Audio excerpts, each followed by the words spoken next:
Please just make this video easier than the last one because that one was a nightmare. Hello everyone and welcome to another video. So obviously by reading the title of this video and maybe even the thumbnail you would know that I am reviewing a book. I'm going to be reviewing the book The Art of Being Normal by Lisa Williamson. It was amazing, I loved it. If you keep up with me on Instagram you would know that I just finished reading Love, Simon, and just saying right now that The Art of Being Normal is kind of like Love, Simon, but it's more the gender version of Love, Simon than sexuality. Okay, I have my notes written down because as I read through it I just made little tiny notes. So, chapter 1, it gives you an amazing look into what the book is about from one of the main characters. It's from David's perspective because this book does give you split perspectives. So with David, he talks about his experience when he was really little, when he was like 6 years old, and you know when you have to write down what you want to be in like 10 years time or something. So all of his classmates were writing things like, I want to be a builder, I want to be an adult, I want to be a teacher, I want to be this or that.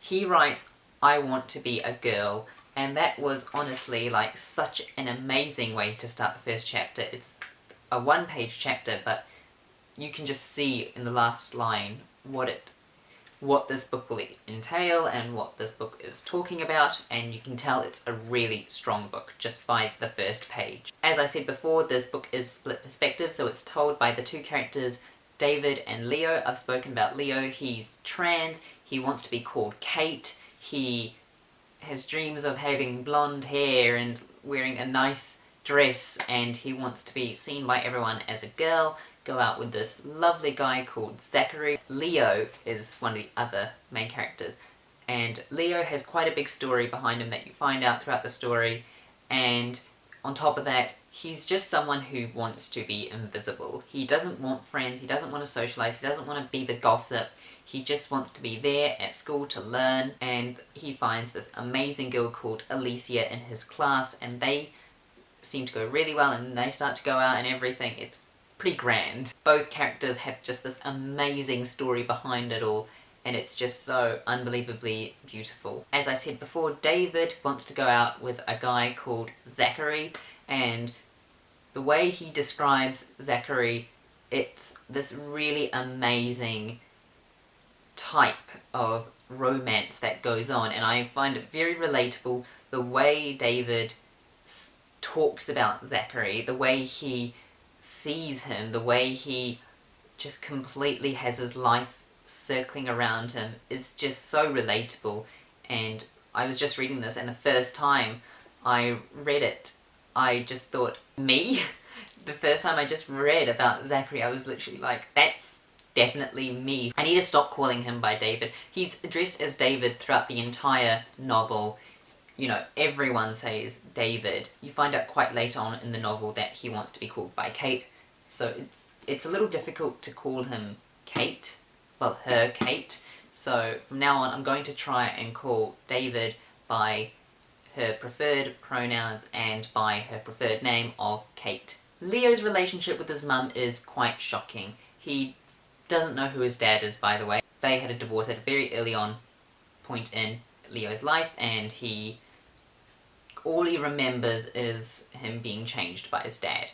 But his relationship with his mum is quite shocking. You would think that it's just completely emotionally abusive, which is still abuse. That completely changes really close to the end of the novel, which I will get to later on. In the novel, it's just written so well that you can easily just relate to Leo with how he's feeling with the relationship he has with his mum, his twin sister. She is lovely. All of his siblings in general, they're all lovely, they're pretty grand, they have a little bit of their struggles with their mum as well, but the problem is that we don't know the entire story, and none of them know the entire story until very later on in the book, past halfway, well past halfway. At the start it's actually quite hard to tell the difference between who you're reading, if it's Kate or if it's Leo, but after a while you notice that there's a font difference. So with a really nice font I noticed it was Kate, but then with the more essay type font I realised it was Leo telling the story. So it takes a while to tell the difference, so if you take notice of the font, it's definitely a lot easier to click with the story. The chapter where Harry is bullying Kate was a very, very strong scene. Scene? This is not a movie, this is a book. It's a very strong chapter. I was on the edge of my chair, I was shaking. What he was doing was not right. It's obviously not okay to do that. You obviously don't push someone to the ground and you get what this person has for secrets. Harry reads out secrets out loud in front of the entire school cafe, which is just ridiculous and insane. It seemed really realistic in my point of view. I've never gone through anything like that before, but I can completely understand where Kate was coming from. Kate, she was literally on her knees, crying, screaming for Harry to stop what he was doing, which was just insane. And the fact that it took Leo to get Harry to the ground and that no one would fight against Harry was really upsetting. I couldn't stop feeling really bad for Kate.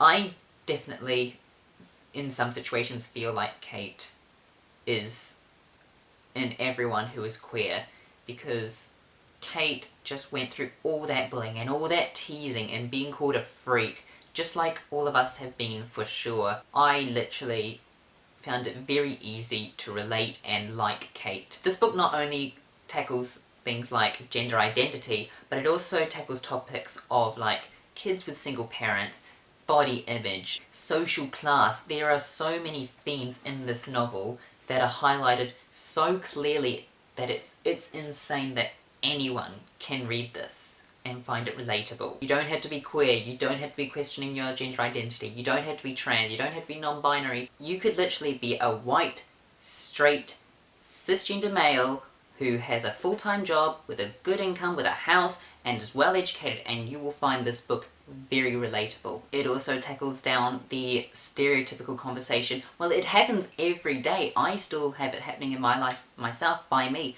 but it tackles the subject of assuming someone is gay rather than thinking maybe they're trans or maybe they're non-binary, maybe they're bi.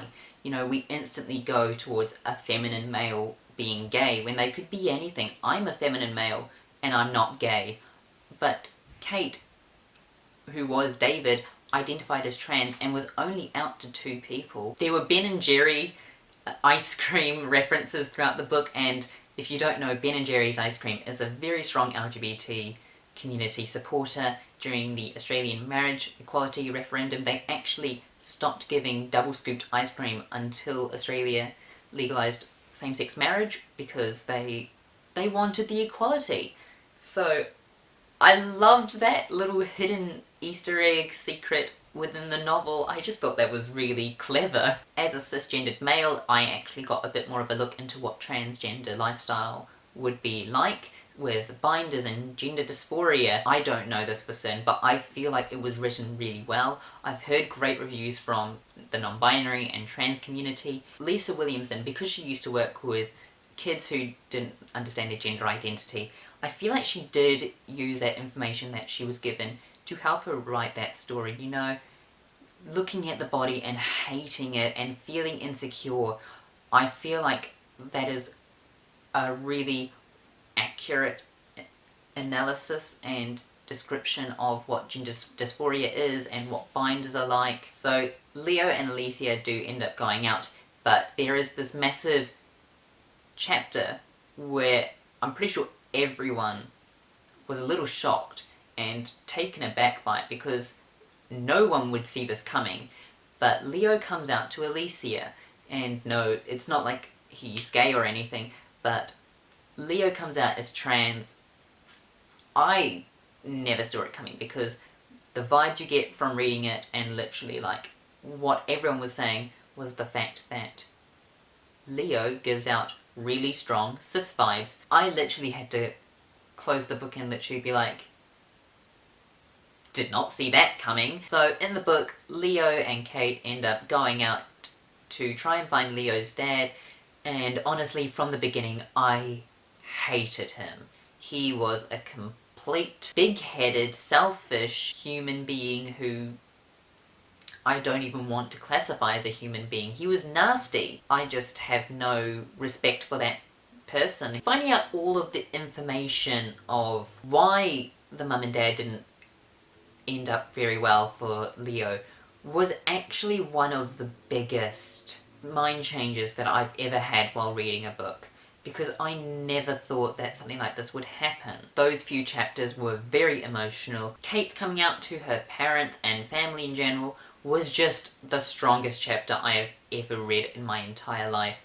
You know, I was shaking, I was on the brink of tears. I didn't want to cry in front of my family, that's why I didn't cry. This chapter was not the best chapter to read on Christmas Day when you're about to leave for Christmas lunch. It was so powerful and relatable that I'm pretty sure everyone will have some sort of relation to what happened. That chapter was a great way to get into the Christmas spirit. And yes, that was sarcasm. I'm happy for all the characters at the end of the novel. It was just really amazing seeing how happy they were at the end of the novel. It was a very happy ending for everyone, even Alicia. So it wasn't like someone was left heartbroken. You get so emotionally attached to the characters. I definitely do recommend reading this book. I think if you are an English teacher, read this, because this not only would be great for a novel study, but it would also be great with acceptance, because honestly, I just think every human needs to read this book. I will leave links in the description below so you can buy your own copies. Thank you so much for watching this video. Leave a like if you enjoyed it, comment your thoughts down below, subscribe if you haven't, because I make a new video every week because it's finally February, and I will see you in another video.